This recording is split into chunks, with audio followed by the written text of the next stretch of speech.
चलिए आज हम लोग अपना नेक्स्ट लेक्चर कंटिन्यू करते हैं रिएक्शन मैकेनिज़्म का। देखिए करीब फोर्थ फिफ्थ रिएक्शंस में कुछ रिएक्शंस ऐसी कॉमन है जिनमें ट्वेल्थ में अक्सर मैकेनिज़्म वो आपसे पूछ देता है, ठीक है ना। क्योंकि लास्ट ईयर में भी उससे मैकेनिज़्म पूछी गई थी SN1 और SN2 के रिस्पेक्ट में। तो कुछ मैकेनिज़्म पोर्शन ही आज डिस्कस करेंगे और साथ में समझते हैं हम लोग उस मैकेनिज़्म को किस तरह से प्रोसीड करेंगे, ठीक है। चलिए, तो जो पहला चैप्टर है जिसमें आपने हेलो एल्केन और हेलो एरीन पढ़ रखा है, हेलो एल्केन्स और हेलो एरीन्स, इसको आप ऑलरेडी स्टडी कर चुके हो। तो इसमें कुछ मैकेनिज़्म आई थी, उन मैकेनिज़्म को थोड़ा थोड़ा डिस्कस करेंगे रफली।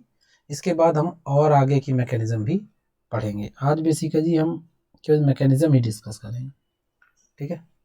तो क्या मैकेनिज़्म है, चलिए देखते हैं कौन कौन सी मैकेनिज़्म है। तो हेलो एल्केन में कुछ रिएक्शंस थी जिसमें एक कॉमन रिएक्शन थी जिसका नाम था न्यूक्लियोफिलिक सब्स्टिट्यूशन रिएक्शन। न्यूक्लियोफिलिक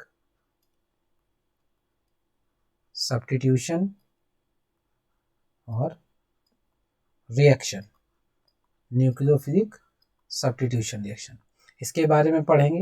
ये भी पढ़ेंगे कि ये जो इनके टाइप होते हैं उस रिएक्शन उन रिएक्शंस में उनकी मैकेनिज्म किस तरह से प्रोसीड करती है। SN1 रिएक्शन के बारे में पढ़ेंगे, साथ साथ ये भी पढ़ेंगे कि ये रिएक्शन किस तरह से प्रोसीड करती है और इसको SN1 क्यों कहा जाता है, ठीक है। फिर रिएक्शन हम लोग पढ़ेंगे SN2 रिएक्शन के बारे में भी डिटेल में पढ़ेंगे। SN1 के अलावा एक SN1CB रिएक्शन होती है लेकिन वो 12th के कोर्स से बाहर है। तो न्यूक्लियोफिलिक सब्स्टिट्यूशन रिएक्शन सीखेंगे। फिर हम लोग इसके बाद सीखेंगे एलिमिनेशन रिएक्शन के बारे में सीख लेंगे। एलिमिनेशन रिएक्शन बहुत इंटरेस्टिंग रिएक्शन है ये एलिमिनेशन रिएक्शन। हालांकि एलिमिनेशन रिएक्शन बहुत सारे कंपाउंड्स पर होती है लेकिन यहाँ हेलो एल्केन हेलो एरीन में सीख लेंगे क्योंकि डिहाइड्रेशन भी एक तरह का एलिमिनेशन ही होता है। और एलिमिनेशन रिएक्शन भी अगर टाइप पर बात करें तो ये कंसीडर हो सकती है E1 और E2, लेकिन एक कॉमन हम लोग एलिमिनेशन रिएक्शन सीखेंगे यहाँ पे जो कॉमन एलिमिनेशन रिएक्शन है। और जो कॉमन एलिमिनेशन रिएक्शन है उनमें हम लोग प्रोडक्ट भी सीखेंगे कि जो दो प्रोडक्ट बनते हैं, एक प्रोडक्ट होता है जिसको बोलते हैं सेटजेफ प्रोडक्ट, इसको भी सीखेंगे सेटजेफ प्रोडक्ट। और हम लोग सीखेंगे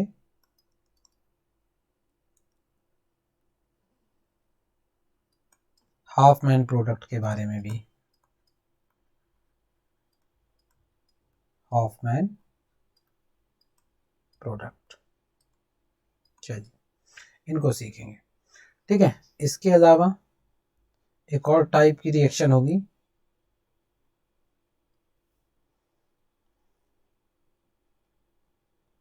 ये बेसिक रिएक्शंस हैं, ये ज़्यादा इंपॉर्टेंट रिएक्शन है। इसके अलावा और भी कुछ मिक्स्ड रिएक्शन भी सीखेंगे जो स्पेशल टाइप ऑफ रिएक्शन है, मिक्स्ड रिएक्शंस, इनको भी हम लोग डिटेल में सीख लेंगे, ठीक है ना। चलिए तो पहले हम लोग थोड़ा सा न्यूक्लियोफिलिक सब्स्टिट्यूशन रिएक्शन को समझ लेते हैं।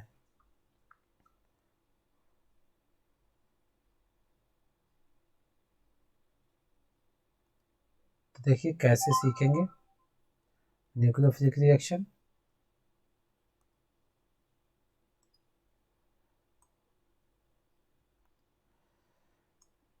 चलिए तो समझते हैं जरा सब्स्टिट्यूशन रिएक्शन को। देखिए सब्स्टिट्यूशन रिएक्शन जो होता है जैसा कि नाम से ही क्लियर हो रहा है, substitution reaction. Substitution reaction generally हम किन रिएक्शंस को बोलते हैं, तो सब्स्टिट्यूशन रिएक्शन जनरली हम रिएक्शन को बोलते हैं जिसमें हमारे पास रिएक्टेंट होता है कुछ इस तरह से, और यहाँ हमारा एक अटैकिंग रीजेंट होता है। और आगे की रिएक्शन में होता क्या है कि ये अटैकिंग रीजेंट इस बॉन्ड को ब्रेक करता है आके, जिससे ये पार्ट यहाँ से एलिमिनेट हो जाता है, निकल जाता है, और हमारा एक न्यू प्रोडक्ट फॉर्म हो जाता है ए से सी, और ये बन जाता है हमारा बी। इस प्रोसेस को हम लोग बोलते हैं सब्स्टिट्यूशन रिएक्शन। लेकिन समस्या इस बात की है कि जो सब्स्टिट्यूशन रिएक्शन होती है उसमें हमें ये किस तरह से पता चलेगा कि रिएक्शन जो गिवन है वो हमारी न्यूक्लियोफिजिक्स सब्स्टिट्यूशन रिएक्शन है या हमारी इलेक्ट्रोफिजिक्स सब्स्टिट्यूशन रिएक्शन। तो ये पता करना आसान होता है। देखिए, अगर कोई रिएक्टेंट आपने ले रखा है, सपोज दैट हमने एक रिएक्टेंट ले रखा है यहाँ पे, देखिए CH3 और यहाँ Cl, और प्लस हमने यहाँ अटैक कराया OH माइनस। अब आप थोड़ा ध्यान दीजिए यहाँ पे, तो आपको समझ में आएगा कि ये जो अटैकिंग रीजेंट यहाँ पे हमने लिया है ये न्यूक्लियोफाइल है। ये आप लोगों को पता होगा इलेक्ट्रोफाइल और न्यूक्लियोफाइल में डिफरेंस। न्यूक्लियोफाइल क्या होते हैं? न्यूक्लियोफाइल वो होते हैं जो इलेक्ट्रॉन रिच होते हैं, जिनके पास इलेक्ट्रॉन एक्सेस में होते हैं। ठीक है, इलेक्ट्रॉन रिच में दो चीज़ें हो सकती हैं। इलेक्ट्रॉन रिच एक तो नेगेटिवली चार्ज आपको दिखाई पड़ेंगे कि ये इलेक्ट्रॉन रिच है, या कभी कभी न्यूट्रल जो होते हैं वो भी इलेक्ट्रॉन रिच स्पीसीज होती हैं अगर उस पर लोन पेयर इलेक्ट्रॉन्स मेंशन है, इस तरह से। ठीक है ना, लेकिन ये ध्यान रखिएगा कि ऑक्टेट भी कंप्लीट होना चाहिए। ठीक है, नहीं तो आप फिर न्यूक्लियोफाइल को पहचान नहीं पाओगे। आप फिर गलती से इस तरह की स्पीसीज भी आपको अगर दिखाई पड़ जाए तो ये ध्यान रखना ये न्यूक्लियोफाइल नहीं है। ठीक है, क्योंकि ये लोन पेयर जो है वो अवेलेबल नहीं है डोनेशन के लिए। ये कार्बीन का केस है, इसको हम बाद में डिस्कस करें।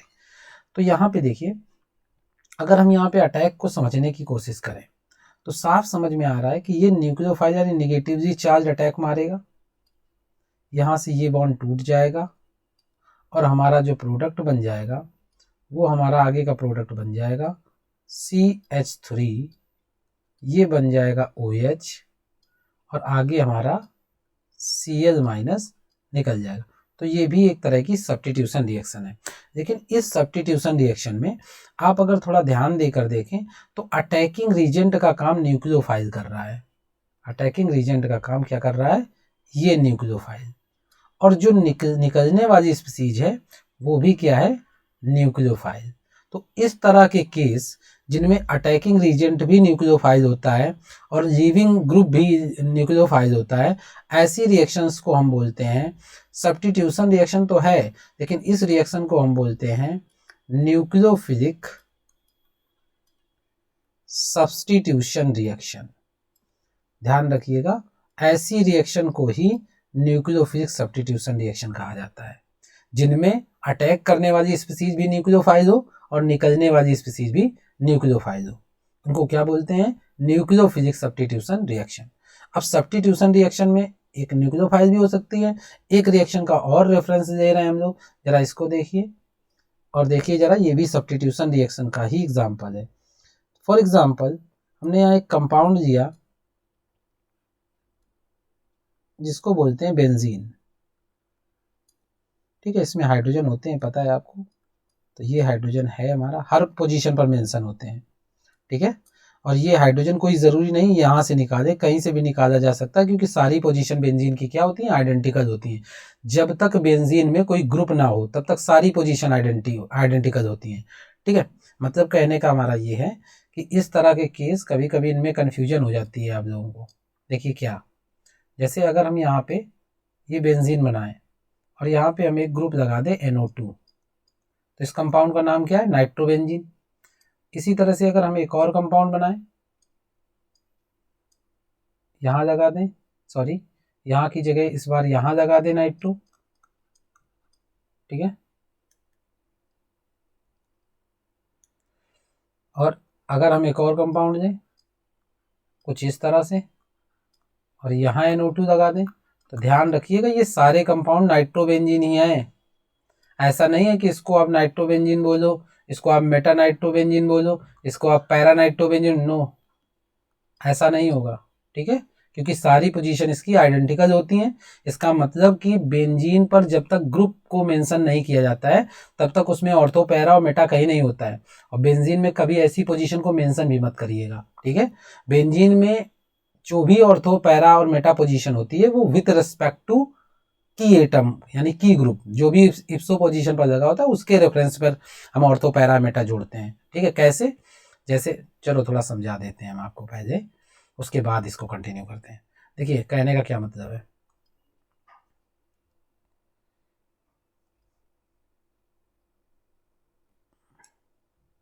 कहने का ये मतलब है, चलिए ब्लैंक पेज उठा दिया यहाँ से।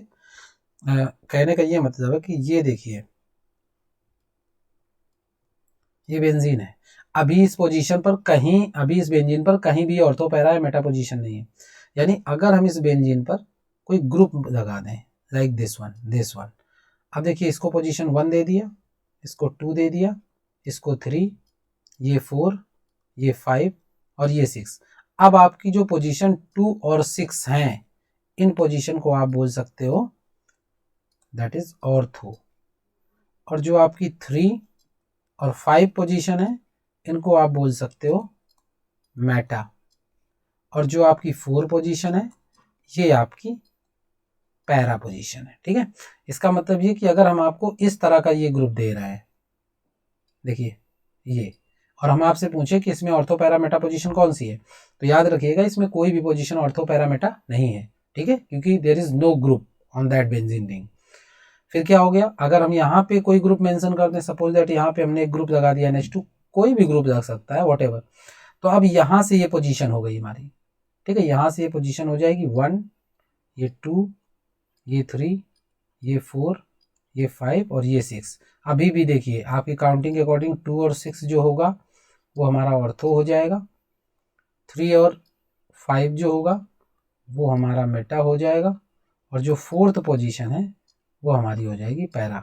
तो इन चीज़ों को ध्यान रखिएगा, इनमें बहुत कन्फ्यूज़न हो जाती है अक्सर लोगों को, तो ये आई होप कि आप ध्यान रखेंगे, ठीक है। तो चलिए आगे हम लोग कंटिन्यू करते हैं अपने केस को। तो सब्स्टिट्यूशन रिएक्शन बता रहे थे, तो देखिए यहाँ पे क्या है, यहाँ पे है ये, यहाँ पे क्या है, अगर हम कोई अटैक कराने के लिए यहाँ पे न्यूक्लियोफाइल लेकर आते हैं, जैसे NO2 और ये पॉजिटिव चार्ज। अब देखिए इसमें क्या होगा, ये ग्रुप जो है, ये ग्रुप ये इधर जाएगा और ये आपका नेगेटिव चार्ज आएगा, तो नेगेटिव चार्ज से इस तरह का अटैक होगा। यानी जब भी हम लोग अटैक कराते हैं तो आप एक बात ध्यान रखिए कि हमेशा हाई इलेक्ट्रॉन डेंसिटी से लोअर इलेक्ट्रॉन डेंसिटी पर अटैक होता है। पॉजिटिव का नेगेटिव सेंटर पर अटैक नहीं होता, बल्कि नेगेटिव सेंटर का पॉजिटिव पर अटैक होता है। जब कभी आप देखेंगे तो लोन पेयर से अगर अटैक दिखाते हैं तो लोन पेयर से अटैक इलेक्ट्रॉन डिफिशिएंट एटम की तरफ दिखाते हैं, ठीक है। तो ये एरो नोटेशन भी ध्यान रखिए, ये इंपॉर्टेंट चीज होती है। तो अब अगर हम इसको यहाँ पे आगे प्रोसीड करें रिएक्शन, तो आप देखिए अभी पूरी मैकेनिज्म नहीं बता रहे हैं, केवल थोड़ा समझाने का प्रयास कर रहे हैं आपको। तो ये और हमारा ये ग्रुप यहाँ से छट गया, तो यहाँ हमारा जुड़ जाएगा NO2 और प्लस H+, ये H+ निकलता नहीं इस तरह से, क्योंकि इसका पॉजिटिविटी पार्ट, इसका निगेटिविटी पार्ट भी होगा साथ में, जो ये NO2 यूज कर रहे हो आप, है ना, इसका निगेटिविटी पार्ट भी साथ में होगा, तो वो इस प्रोटॉन के साथ में कोई ना कोई एडिटिव कंपाउंड बना देगा। तो अभी ऐसे तो अनस्टेबल होता है। तो यहाँ पे एक बात देखिए आप कि जो अटैकिंग रीजेंट है आपका, अटैकिंग रीजेंट वो आप देखिए कि वो पॉजिटिवली सेंटर है ना। इसका मतलब ये पॉजिटिव पार्ट ही एडअप हो रहा है, और निकलने वाला पार्ट देखिए क्या है, पॉजिटिव। यानी अगर अटैकिंग रीजेंट की जगह भी पॉजिटिव है और इलिमिनेटेड पोर्शन भी पॉजिटिव है, ठीक है, तो ऐसे सेंटर यानी पॉजिटिव का ही अटैक हुआ और पॉजिटिव ही निकल गया, तो ये भी एक तरह का सब्स्टिट्यूशन रिएक्शन होता है। और इस सब्स्टिट्यूशन रिएक्शन को हम बोलते हैं, सब्स्टिट्यूशन तो है लेकिन इस सेंटर को हम बोलते हैं, इस तरह के रिएक्शंस को हम बोलते हैं इलेक्ट्रोफिलिक सब्स्टिट्यूशन रिएक्शन। ये तो आप दो चीजें समझे, एक समझ गए आप न्यूक्लियोफिलिक सब्स्टिट्यूशन रिएक्शन क्या होता है, और एक आप समझ गए इलेक्ट्रोफिलिक सब्स्टिट्यूशन रिएक्शन क्या होता है। ये तो सब्स्टिट्यूशन की बात हो गई, है ना। हालांकि फ्री रेडिकल सब्स्टिट्यूशन भी होता है, लेकिन अभी फिलहाल इन्हीं की बात करते हैं, ठीक है। ऐसे ही जब आप एडिशन रिएक्शन पढ़ोगे तो एडिशन रिएक्शन भी दो तरह की हो सकती है। चलिए उनको बाद में डिस्कस करेंगे। पहले अभी जो हमने देखा, क्या क्या चीजें देख चुके हैं हम लोग सीख चुके हैं। अभी अभी हम लोगों ने सीखा कि सब्स्टिट्यूशन रिएक्शन किस तरह से प्रोसीड करती हैं। चलिए हेलोएल्केन और हेलोएरीन में हम लोग रिएक्शन को प्रोसीड करते हैं और समझते हैं हेलोएल्केन में कितनी तरह की रिएक्शंस होती हैं। तो चलिए स्टार्ट करते हैं हम लोग इसको, और इसको बहुत अच्छे से समझते हैं, एक एक पॉइंट से अच्छे से इसको हम समझते हैं। तो चलिए, हमने बताया था न्यूक्लियोफिलिक सब्स्टिट्यूशन हेलोएल्केन। तो देखिए जो हेलोएल्केन होते हैं, जो आपके हेलोएल्केन्स होते हैं, उनमें सब्स्टिट्यूशन रिएक्शन दो तरह की होती है। एक रिएक्शन को हम बोलते हैं SN1 रिएक्शन, ठीक है, और एक रिएक्शन को हम बोलते हैं SN2 रिएक्शन। तो पहले हम लोग SN1 रिएक्शन को कंटिन्यू करते हैं और उसको समझने का प्रयास करते हैं कि SN1 रिएक्शन किस तरह से प्रोसीड करती है। तो देखिए SN1 रिएक्शन जो है, SN1 reaction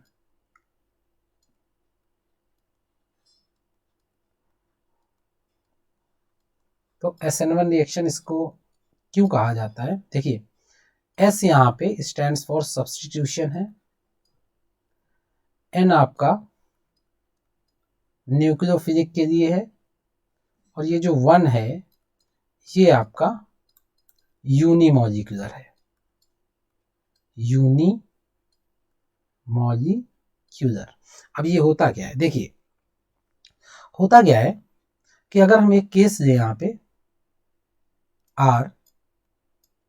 RCH2 single bond X, ठीक है, और यहाँ पे हम एक न्यूक्लियोफाइल का अटैक कराएं कुछ इस तरह से।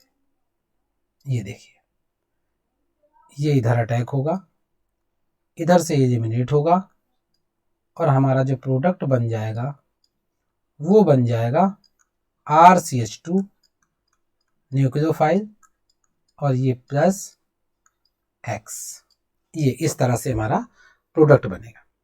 अब देखिए इसमें क्या है कि जो SN1 रिएक्शन होती है, कुछ बातें हैं जो SN1 रिएक्शन के लिए हमें जाननी चाहिए।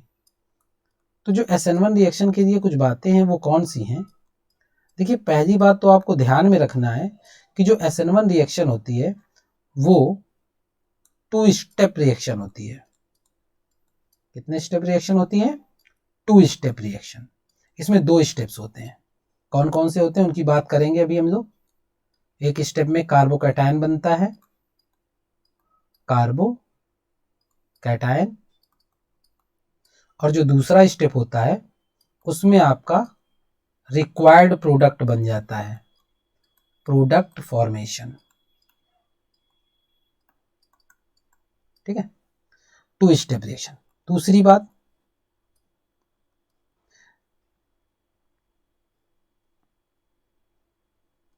देखिए ये 2 स्टेप रिएक्शन है, और जैसा कि अभी आपने समझा कि ये कार्बोकैटायन एज अ इंटरमीडिएट बनता है, इसमें एज अ इंटरमीडिएट बनता है। और एज अ इंटरमीडिएट बनता है अगर, तो ऑब्वियस सी बात है इस कार्बोकैटायन की स्टेबिलिटी का भी फैक्टर आएगा इसमें, इस कार्बोकैटायन की स्टेबिलिटी का भी फैक्टर आएगा। तो कार्बोकैटायन की स्टेबिलिटी का जो फैक्टर आएगा, जब हम कार्बोकैटायन की स्टेबिलिटी का फैक्टर देखेंगे तो हमें रीअरेंजमेंट भी सीखना पड़ेगा, रीअरेंजमेंट, ये भी मैकेनिज्म में समझेंगे हम, ठीक है, रीअरेंजमेंट भी सीखेंगे। और चूंकि कार्बोकैटायन फॉर्मेशन से रिएक्शन प्रोसीड कर रही है, इस वजह से जो इसमें सॉल्वेंट प्रेफरेबल होगा वो पोलर सॉल्वेंट प्रेफरेबल होगा, polar protic solvent, polar protic solvent. ऐसा क्यों? देखिए एक पोलर अप्रोटिक सॉल्वेंट भी होता है। पोलर प्रोटिक सॉल्वेंट इस वजह से इसमें प्रोसीड करेगा क्योंकि यहाँ पे कार्बोकैटायन की स्टेबलाइजेशन देखेंगे तो पोलर प्रोटिक सॉल्वेंट में कार्बोकैटायन की स्टेबिलिटी ज्यादा होती है, इस वजह से पोलर प्रोटिक सॉल्वेंट प्रेफर करेगा। इसके अलावा क्या, ये रिएक्शन जो होती है इस डबल स्टेप रिएक्शन है, ठीक है। तो ये रिएक्शन में जो रिएक्शन का रेट होता है, जो रिएक्शन का रेट होता है वो डायरेक्टली प्रोपोर्शनल रिएक्टेंट होता है, यानी केवल रिएक्टेंट के कंसंट्रेशन पर डिपेंड करता है। dx over dt directly proportional to concentration of alkyl halide, nucleophile पर डिपेंड नहीं करता। तो अगर काइनेटिक्स समझें इसकी, तो काइनेटिक्स समझने में एक चीज हमें समझ में आएगी कि जो SN1 रिएक्शन फॉलो होती है वो फर्स्ट ऑर्डर काइनेटिक फॉलो करती है। फर्स्ट ऑर्डर काइनेटिक ये क्या होता है, फिजिकल केमिस्ट्री वाले लेक्चर में आप इसको समझ सकते हैं, थोड़ा सा हम इसको बताए दे रहे हैं क्या होता है फर्स्ट ऑर्डर काइनेटिक। देखिए इसका मतलब ये होता है कि अगर आप रिएक्शन करा रहे हैं, अगर आप रिएक्शन करा रहे हैं तो रिएक्शन में जो भी रिएक्शन का रेट होगा वो केवल और केवल इसके कंसंट्रेशन पर डिपेंड करेगा, ठीक है। इसके कंसंट्रेशन पर डिपेंड नहीं करेगा, केवल इसके, अगर आप कंसंट्रेशन इसका बढ़ाएंगे तो आपका रिएक्शन रेट इंक्रीज हो जाएगा, घटाएंगे रिएक्शन रेट डिक्रीज हो जाएगा, लेकिन इसका कंसंट्रेशन मैटर नहीं करता है, यानी रिएक्शन का रेट जो चेंज होगा। क्योंकि देखिए ये आपस में रिएक्शन करके प्रोडक्ट फॉर्मेशन तो करेंगे, लेकिन प्रोडक्ट फॉर्मेशन करने का कुछ ना कुछ इसका प्रॉपर रेट होगा। तो जिस रेट से रिएक्शन हो रही है, अगर आप न्यूक्लियोफाइल की कैपेसिटी कंसंट्रेशन को बढ़ा घटा रहे हैं तो उसका रेट जो होगा वो चेंज नहीं होगा, रेट केवल एक कंडीशन पर चेंज होगा, अभी इसके लिए बता रहे हैं हम, नहीं तो कई फैक्टर होते हैं रेट को चेंज करने के लिए। तो अगर आप इसके कंसंट्रेशन को चेंज करेंगे तो आपका रेट चेंज हो जाएगा as per the first order kinetic, ठीक है। तो ये फर्स्ट ऑर्डर काइनेटिक फॉलो करता है।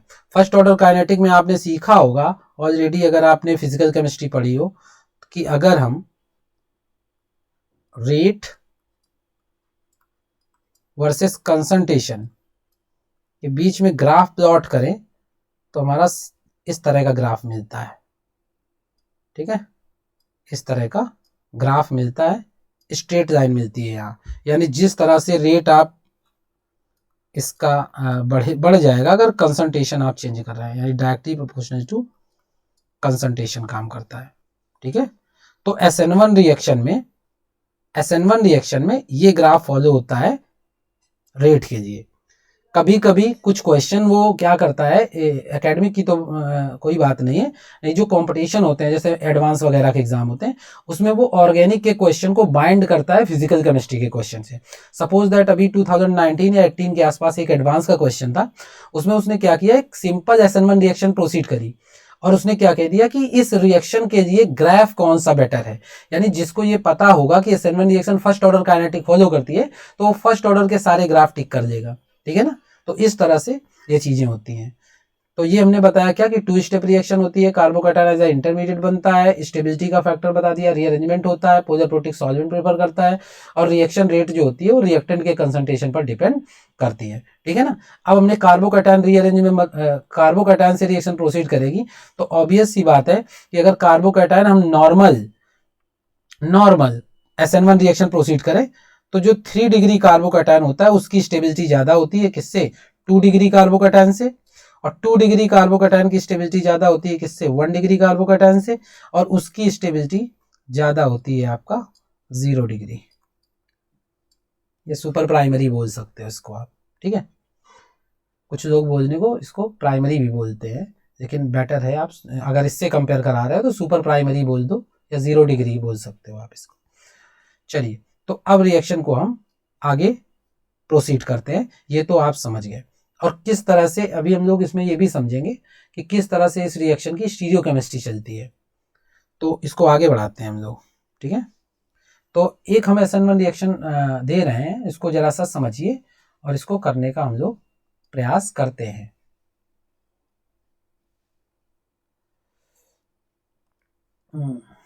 देखिए देखिए समझिए इसको जरा थोड़ा सा, चलिए तो SN1 रिएक्शन देखिए, तो यहाँ हमने R,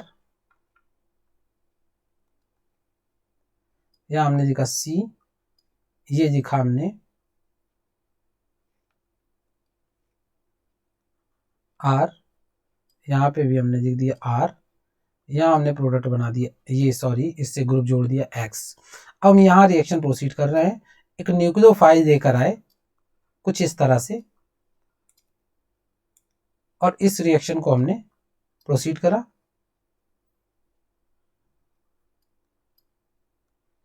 इसको तोड़ के, तो देखिए यहाँ पे अगर हम एक बार में प्रोडक्ट बनाएं तो अभी तो फिलहाल हम इसी तरह का प्रोडक्ट बनाए दे रहे हैं, R C R, और यहाँ पे न्यूक्लियोफाइल, सॉरी चार्ज मेंशन नहीं होगा, न्यूट्रलाइज कर गया है चार्ज, और यहाँ पे हमारा क्या बन गया R, और प्लस आगे X माइनस, ये निकल गया। ठीक है, चलो इसकी मैकेनिज्म देखते हैं।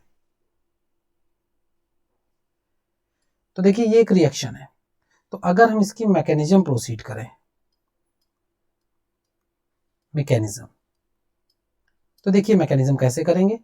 सबसे पहला स्टेप चलते हैं, स्टेप फर्स्ट।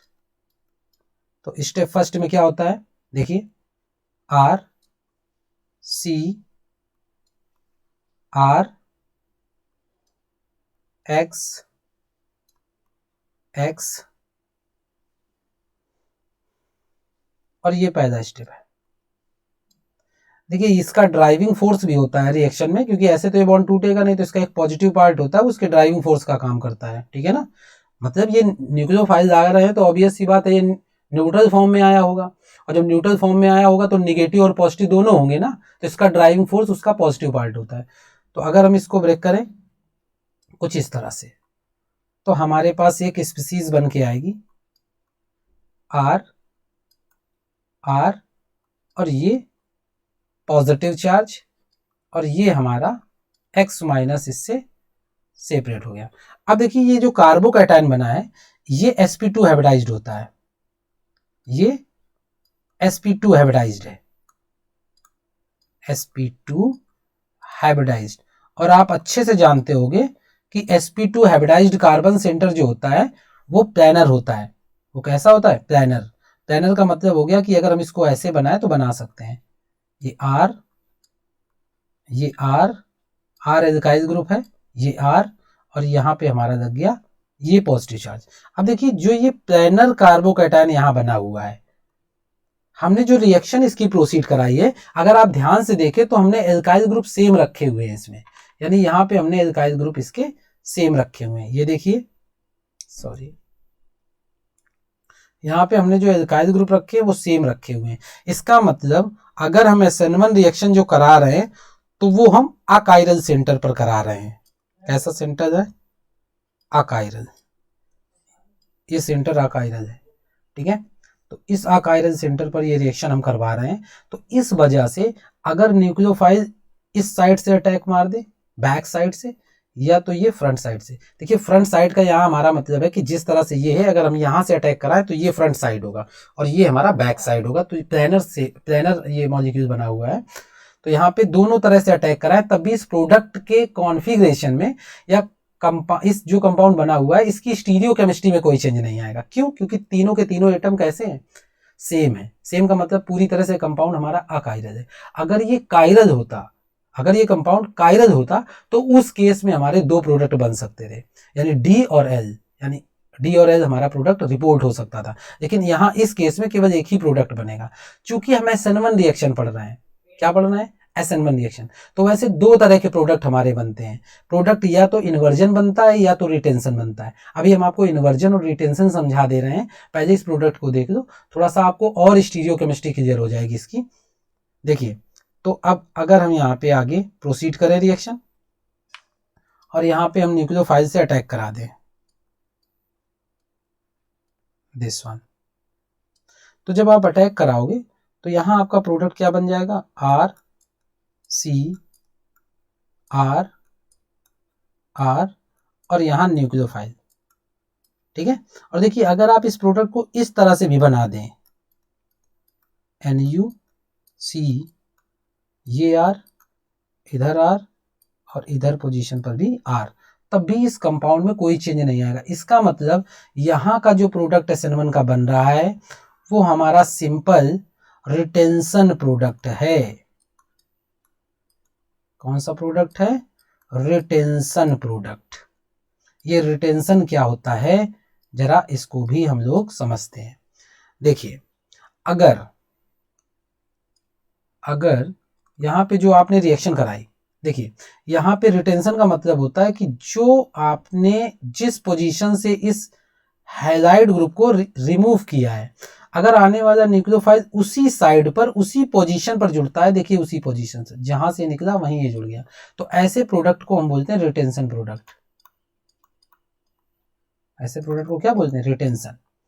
Retention product. और अगर क्या होता, निकलने वाली स्पीसीज इधर से निकली और यहाँ से बैक अटैक हो जाता, तो उस प्रोडक्ट को हम लोग इन्वर्जन प्रोडक्ट बोलते हैं। अभी देखो आगे का केस जो हम लोग देंगे हेलोइल्केन का, वो हम लोग कायरल सेंटर देंगे, और कायरल सेंटर देंगे तो हमें स्टीरियोकेमिस्ट्री बेटर होगा समझने के लिए, ठीक है। तो रिटेंशन प्रोडक्ट, रिटेंशन का मतलब होता है कि जहां से आपका सब्स्टिट्यूशन हो रहा है जिस पोजीशन से, यानी जो भी एलिमिनेटेड ग्रुप है, हैलाइड ग्रुप है, वॉट एवर कुछ भी हो, जहां से निकल रहा है आने वाला न्यूक्लियोफाइल भी वहीं अटैक कर रहा है, तो ऐसे प्रोडक्ट को हम बोलते हैं रिटेंशन प्रोडक्ट। चलिए आगे देखिए इसको, तो ये रिटेंशन प्रोडक्ट हमारा बनेगा।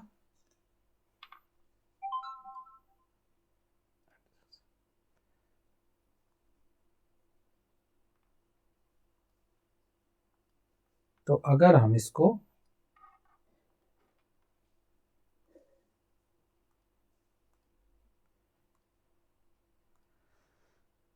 देखिए, अगर हम यहाँ पे कोई एल्काइल हाइड इस तरह से, ये हमने R दे दिया, ये हमने C दे दिया, ये हमने R डैश दे दिया, और यहाँ हमने एक और एल्काइल ग्रुप दिया R डबल डैश। चलिए, और यहाँ हम कराते हैं X, और यहाँ हम ये कराते हैं न्यूक्लियोफाइल, ठीक है, न्यूक्लियोफाइल, और यहाँ हम आगे रिएक्शन कराएं। ध्यान रखना SN1 रिएक्शन प्रोसीड हो रही है, तो ये पोलर प्रोटिक सॉल्वेंट की पोजीशन, पोलर प्रोटिक सॉल्वेंट की प्रेजेंस पर बेटर तरीके से होगी। पोलर प्रोटिक सॉल्वेंट, ऐसे सॉल्वेंट जो प्रोटॉन डोनर हो और पोलर हो, तो कैसे रिएक्शन होगी? तो पहले प्रोडक्ट समझते हैं इसका। देखिए इसमें दो तरह के प्रोडक्ट रिपोर्ट हो सकते हैं। अगर हम इसको बनाएं RC, R डैश, और इधर बनाएं R डबल डैश, और आगे न्यूक्लियोफाइल का अटैक करा दिया, प्लस एक बार हमारा इस तरह से कहानी हो सकती है, nucleophile C, R dash, R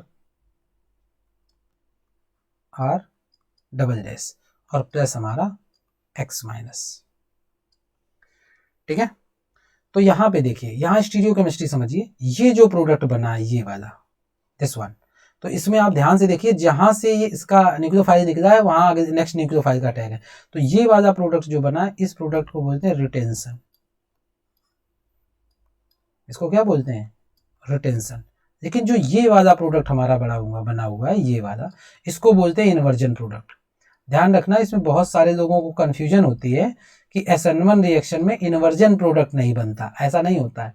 SN1 reaction में भी इन्वर्जन प्रोडक्ट बन सकता है, और आपका रिटेंशन प्रोडक्ट भी बन सकता है और इन्वर्जन प्रोडक्ट भी बन सकता है, बशर्ते कंडीशन क्या है कि जो आप हेलोइल्केन यूज कर रहे हो दैट शुड बी कायरल, वो कायरल है तो आपके दोनों प्रोडक्ट रिपोर्ट हो सकते हैं, नहीं तो फिर SN2 में तो इन्वर्जन बनेगा, उसमें कोई डाउट नहीं है। तो ये इन्वर्जन प्रोडक्ट बन गया, यानी इसकी मैकेनिज्म को समझें और समझने का प्रयास करें ऐसा क्यों है SN1 रिएक्शन। तो देखिए अगर हम इसकी मैकेनिज्म पर थोड़ा सा फोकस करें, डायरेक्ट बताएंगे थोड़ा सा, तो ध्यान दीजिएगा। तो यहाँ पे जिस समय ये ग्रुप निकलेगा यहाँ से, इसका ड्राइविंग फोर्स, इसका पॉजिटिव पार्ट, तो आप देखिए ध्यान से, आपका कुछ इस तरह का कार्बोकैटायन बन के तैयार होगा, R डैश, R और R डबल डैश, ये, और इधर पॉजिटिव चार्ज। तो देखिए यहाँ पे जो अटैक की पॉसिबिलिटी है वो यहाँ पे दो पॉसिबिलिटी अटैक की है। यहाँ से आप एक अटैक करा सकते हैं और यहाँ से देखिए 3D में अगर आप थोड़ा सा समझने का प्रयास करें तो ज़्यादा बेटर होगा, क्योंकि यहाँ पे इतना क्लियर नहीं। तो ऐसे समझिए, जिस तरह से ये, इस तरह से समझिए कि जैसे ये कार्बोकैटायन है तो एक ये अटैक हो सकता है, ठीक है ना, और एक ये अटैक हो सकता है, बैक अटैक। तो चूंकि इसमें जो आप ग्रुप जुड़े हुए हैं वो सारे के सारे डिफरेंट हैं, यानी कंपाउंड पूरी तरह से कैसा था, कायरल था। तो अगर यहाँ दो प्रोडक्ट बनेंगे तो दोनों में अलग अलग पॉसिबिलिटी होगी। तो एक फ्रंट अटैक से प्रोडक्ट बन सकता है और एक बैक अटैक से प्रोडक्ट हो सकता है। तो अगर आपका सेम प्रोडक्ट इस तरह का बनता है इन्वर्जन, तो ये आपका इन्वर्जन प्रोडक्ट कहा जाएगा। और अगर आपका कुछ इस तरह से प्रोडक्ट बनता है बैक अटैक से, तो आपका ये प्रोडक्ट इन्वर्जन प्रोडक्ट होगा। देखिए इसमें ऐसी कोई कंडीशन नहीं है। यहाँ पे अगर आप परसेंटेज पर बात करें तो ऐसा कोई ज़रूरी नहीं है कि इसमें 50-50% के ही प्रोडक्ट बनेंगे, इनका परसेंटेज ज़्यादा कम हो जाता है, ठीक है ना। तो अभी तो आप ये समझ गए कि इसमें दो प्रोडक्ट बनेंगे, ठीक है। तो दो केस आपने सीखे। एक आपने तब एल्काइल हैलाइड में सीखा 3 डिग्री में कि जब आपका वो मॉलिक्यूल पूरी तरह से क्या हो, अकाइरल हो, यानी जो ग्रुप लगे हों वो सारे के सारे सेम हो। उस सिचुएशन पर आपका रिटेंशन प्रोडक्ट बनेगा। लेकिन अगर कंपाउंड काइरल है और स्टेबिलिटी भी गेन कर रहा है 3 डिग्री से, तो उस सिचुएशन पर फिर आपके दोनों प्रोडक्ट रिपोर्ट होंगे, ठीक है। एक इसका क्वेश्चन और SN1 का देखते हैं हम लोग, उसको भी समझने की कोशिश करते हैं। चलिए, अगर आप समझने का कोशिश करेंगे तो बढ़िया समझ जाएंगे आप, अच्छे से आपको समझ में आ जाएगा। चलिए देखिए क्या, suppose that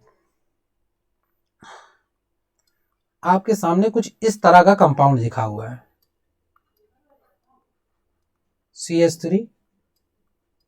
CH3 single bond CH2 और यहाँ एक ग्रुप निकलने वाला लगा दिया, प्लस यहाँ न्यूक्लियोफाइल आ गया OH। और ये हमें रिएक्शन, सपोज दैट एग्जाम में इस तरह का क्वेश्चन आ गया और आता भी है, आया भी है। और यहाँ पे पोलर प्रोटिक सॉल्वेंट पर रिएक्शन हो रही है, ठीक है ना। तो SN1 रिएक्शन है, ठीक है, पोलर प्रोटिक सॉल्वेंट के प्रेफरेंस पर रिएक्शन है। तो ये ग्रुप यहाँ से निकलेगा और ऐसा समझ में आएगा कि आपका ये प्रोडक्ट बनने की संभावना लग रही है, पॉसिबिलिटी लग रही है, ठीक है ना। CH3 CH3 इधर CH3 और सिंगल बॉन्ड CH2 और ये OH। लेकिन ध्यान रखना ये प्रोडक्ट पूरी तरह से माइनर प्रोडक्ट है, यानी ये प्रोडक्ट इतना माइनर है कि मे बी रिपोर्ट भी ना हो, ठीक है। तो ये प्रोडक्ट यहाँ कंसीडर नहीं होगा। एक बात ध्यान रखिए, आपका पूरी ऑर्गेनिक केमिस्ट्री में जहां कहीं भी कार्बोकैटायन बन जाया करे, कार्बोकैटायन, अगर कार्बोकैटायन से रिएक्शन प्रोसीड हो रही है, कार्बोकैटायन, क्योंकि रीअरेंजमेंट केवल कार्बोकैटायन में ही होता है, ठीक है। तो कार्बोकैटायन में अगर आपको कहीं बन रहा है तो हमेशा आप एक बात का ध्यान रखिए कि उसमें आप रीअरेंजमेंट जरूर चेक करिए, रीअरेंजमेंट जरूर चेक करिए। अगर रीअरेंजमेंट की पॉसिबिलिटी है तो रीअरेंजमेंट करवाना पड़ेगा, नहीं तो आप सही प्रोडक्ट तक नहीं पहुंच पाएंगे, ठीक है। तो वो कोई भी रिएक्शन हो, it can be elimination reaction, it can be dehydration reaction and what ever, कोई भी केमिकल रिएक्शन हो, अगर कार्बोकैटायन एज अ इंटरमीडिएट है तो आपको शिफ्टिंग चेक करनी पड़ेगी, ठीक है। तो देखिए क्या इसमें प्रॉब्लम है, किस तरह से रिएक्शन होगी जरा समझिए। तो इसकी मैकेनिज्म करते हैं, अच्छा समझ में आएगा। तो देखिए यहाँ पे हमने बनाया CH3 सिंगल बॉन्ड C, इधर हमारा बना हुआ है CH3, इधर हमारा ग्रुप जुड़ा हुआ है CH3 सिंगल बॉन्ड, इधर CH2 और इधर Br। पहला स्टेप करते हैं। पहला स्टेप आप जानते हैं क्या होगा, पहले स्टेप में ये निकलेगा तो क्या बनेगा, CH3 सिंगल बॉन्ड C, इधर बन जाएगा CH3, इधर भी बन जाएगा CH3 और आगे का प्रोडक्ट है जो हमारा इंटरमीडिएट बना है वो हमारा इस तरह का इंटरमीडिएट बना है।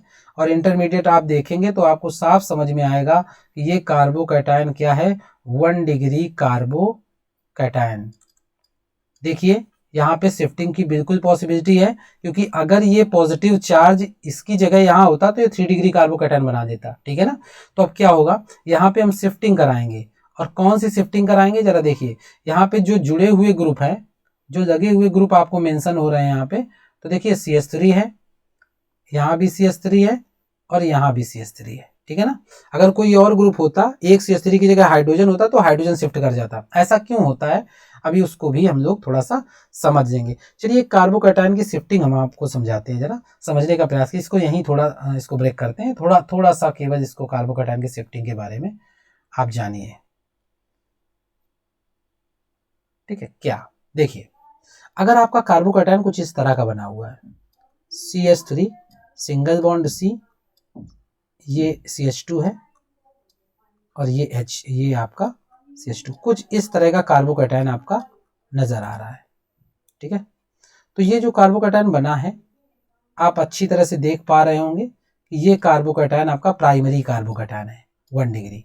तो देखिए 1 डिग्री कार्बोकैटायन को स्टेबलाइज करने का तरीका है कि आप यहाँ से हाइड्राइड शिफ्ट करा सकते हैं, हाइड्राइड शिफ्ट करा सकते हैं। तो जब ये हाइड्रोजन उधर शिफ्ट हो जाएगा तो आप देखिए क्या बनेगा, CH3, और ये हाइड्रोजन जब चला गया तो पॉजिटिव चार्ज, यहाँ एक हाइड्रोजन था पहले से, वो पॉजिटिव चार्ज इस कार्बन पर मेंशन हो गया, और वो hydrogen as a hydride form जाके वहां जुड़ गया जाके।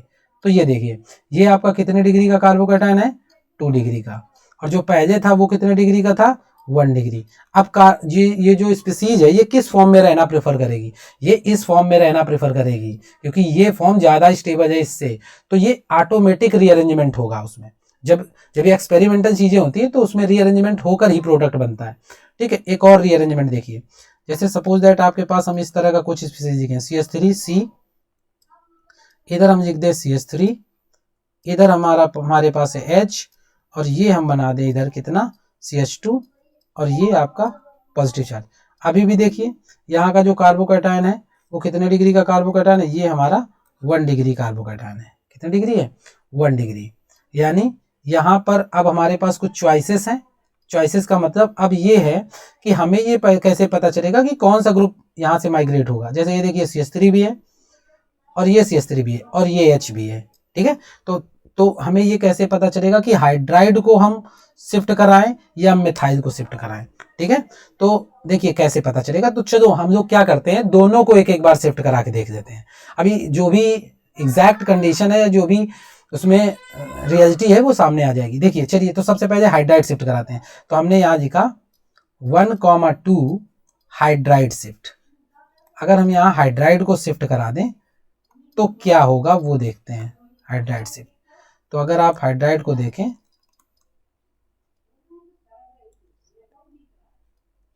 हाइड्राइड शिफ्ट, तो हाइड्राइड को अगर शिफ्ट कराएं तो देखिए क्या बनेगा। तो यहाँ पे क्या होगा, CH3, अगर हाइड्राइड शिफ्ट करेगा C, अब देखिए यहाँ पे क्या है, CH3, यहाँ पे जनरेट हुआ पॉजिटिव, यहाँ पे हमारा बन गया क्या, CH3। आप देखिए कितने डिग्री का कार्बोकैटायन है, ये 3 डिग्री का कार्बोकैटायन है, ठीक है। लेकिन इन केस सपोज दैट अगर हम इसमें शिफ्ट करा देते मिथाइल को 1,2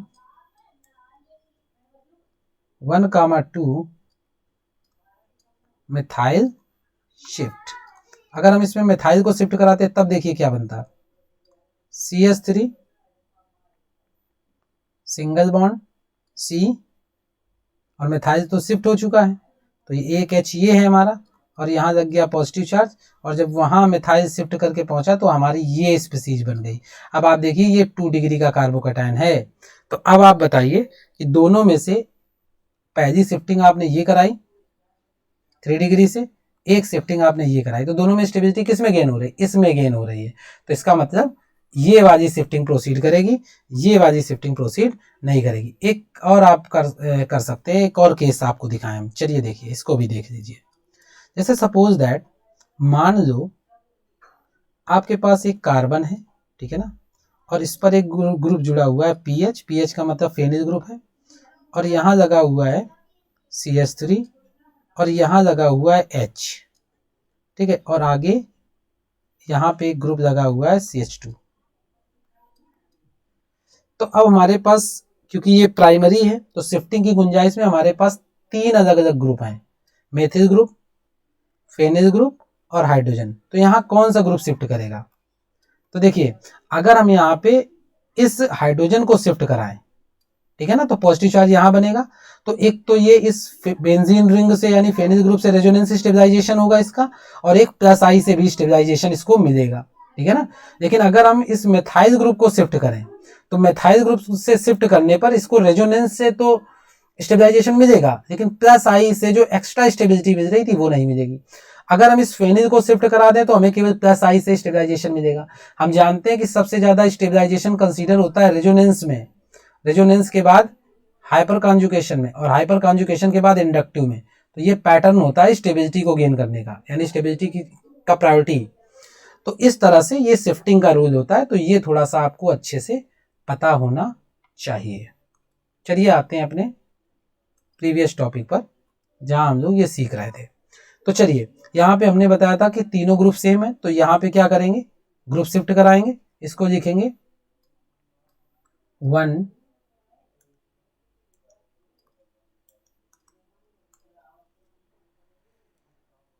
तो यहाँ पे क्या लिखेंगे, हम लिखेंगे 1,2 मिथाइल शिफ्ट, 1,2 मिथाइल शिफ्ट करा दीजिए। 1,2 मिथाइल शिफ्ट, जैसे ही 1,2 मिथाइल शिफ्ट कराएंगे तो ये ग्रुप जो है ये शिफ्ट कर जाएगा इस तरफ। तो आपके पास क्या बन के आएगा उसको देखते हैं। देखिए एक CH3 हमारा लगा है, सिंगल बॉन्ड C, एक CH3 हमारा और लगा हुआ है, एक हमारा ग्रुप शिफ्ट कर गया तो यहाँ पॉजिटिव चार्ज जनरेट हो गया, और यहाँ हमारा बन गया CH2 single bond CH3, right. अब देखिए यहाँ पे कार्बोकैटायन की स्टेबिलिटी आप चेक कर सकते हैं। ये जो कार्बोकैटायन बना है वो है 3 डिग्री कार्बोकैटायन, ठीक है। तो आगे का स्टेप क्या होगा, सेकंड स्टेप, क्योंकि प्राइमरी स्टेप यानी ये आपका प्राइमरी स्टेप है, ये जितना भी आपने लिखा है वो स्टेप नंबर फर्स्ट था। तो सेकंड स्टेप, चलिए हम दोबारा से किए दे रहे हैं सेकंड स्टेप। सेकंड स्टेप में क्या हो जाएगा, सेकंड स्टेप में आपका जो कार्बोकैटायन बन गया है CH3 सिंगल बॉन्ड C, ये CH3 और इधर पॉजिटिव चार्ज बना है, इधर क्या बना है CH2, आगे क्या बना है CH3। अब इसके बाद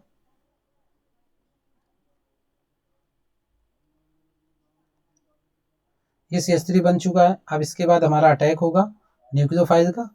तो जो भी न्यूक्लियोफाइल हमारा था वो हमारा कौन से सेंटर की तरफ जाएगा, देखिए जरा सा। तो ये हमारा न्यूक्लियोफाइल इस सेंटर पर अटैक करेगा, जबकि पहले प्रीवियस केस में हम लोग अभी जब हम लोग ये समझ रहे थे तो ऐसा लग रहा था जैसे इसी सेंटर पर अटैक होगा, लेकिन ऐसा नहीं हुआ, अटैक इस सेंटर पर होगा। तो आपका फाइनल प्रोडक्ट क्या आएगा, आपका फाइनल प्रोडक्ट बन के जो आएगा वो आएगा CH3C, इधर पर बनेगा CH3, नीचे हमारा न्यूक्लियोफाइल अटैक कर जाएगा, सॉरी चार्ज नहीं होगा इस पर,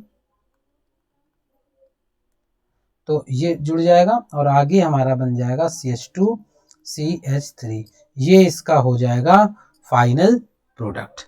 ये कुछ बातें थी जो SN1 रिएक्शन के लिए बहुत ज़्यादा ज़रूरी चीज़ें हैं, इनको अच्छे से समझना ज़रूरी होता है। चलिए तो अगले टॉपिक में हम लोग सीखेंगे अपना SN2 रिएक्शन के बारे में, क्योंकि SN1 रिएक्शन को क्लियर करने के लिए हमने थोड़ा सा अप्रोच किया है। तो आई होप आपको समझ में आया होगा। धन्यवाद।